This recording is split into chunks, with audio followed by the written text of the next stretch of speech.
avec Philippe Jonniot. Et des bouquins qui vont vous faire du bien. Si, on va en parler avec Stéphanie Fréjapan qui est avec nous, qui est auteure mais pas que, qui nous écoute à Enghien. Bonjour Stéphanie. Bonjour Philippe. Et bienvenue sur Vivacité. Vous êtes psychomotricienne relationnelle. Je vous laisse faire les présentations Stéphanie. Tout à fait. Donc en fait la psychomotricité c'est quoi ? C'est s'intéresser donc au développement global de la personne autour de 3 axes bien précis qui sont le sensorimoteur, donc tout ce qui est mouvement, l'affectif, donc tout ce qui est émotion, et le cognitif, donc l'intellectuel. Et donc au cours des séances de psychomotricité, on permet à l'enfant de vivre, de jouer, d'expérimenter et donc de s'exprimer. Et donc autour de ces 3 axes, on va permettre à l'enfant, on va mettre en place des stratégies qui vont les aider à avoir davantage confiance en eux, améliorer l'estime qu'ils ont d'eux-mêmes, la gestion des émotions, etc. Oui, des enfants qui sont dans une souffrance très particulière avec ce qu'on vit en ce moment. Vous ressentez ça à leur contact ? Oui, tout à fait. Donc les enfants, pour l'instant, entendent des choses qui sont très compliquées, qu'ils ne comprennent pas forcément, et donc ils ont un mal-être, d'autant plus qu'il y a des contacts sociaux qui sont difficiles et qui sont différents.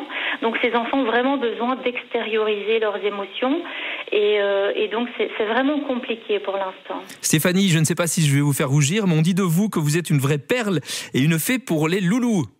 Oui, mais écoutez, c'est vrai que les enfants aiment vraiment le contact que je privilégie avec eux. J'ai vraiment l'attention, je pense qu'il faut. J'essaye de mettre en lumière leurs valeurs et leurs qualités. Je pense que c'est vraiment nécessaire qu'un enfant sache qu'il est unique et qu'il est exceptionnel. Stéphanie Fréjapan, on vous appelle aujourd'hui pour nous parler aussi de livres que vous sortez depuis quelques mois. Vous avez lancé une collection qui s'appelle « Mes livres, moi », MOI.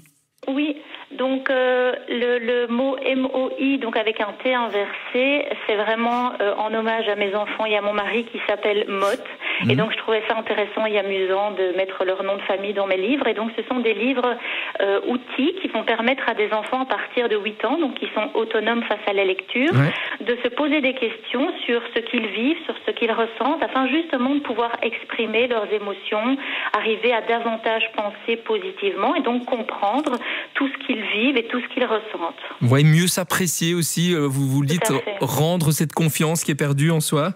Oui, parce que certains enfants vivent des situations difficiles ou simplement à l'école rencontrent des situations qui sont difficiles à vivre pour eux, et donc permettre à l'enfant de se poser des questions sur lui-même et se rendre compte qu'en fait il a le droit d'être lui-même et qu'il est vraiment exceptionnel, c'est vraiment important. Et je pense que grâce à ça on arrivera à faire des enfants qui sont vraiment soucieux de leur bien-être quand ils seront adultes. Le 2e tome qui vient de sortir s'appelle « Mes pensées positives », et c'est vrai que pendant cette période Covid, il arrive plutôt au bon moment là ce tome.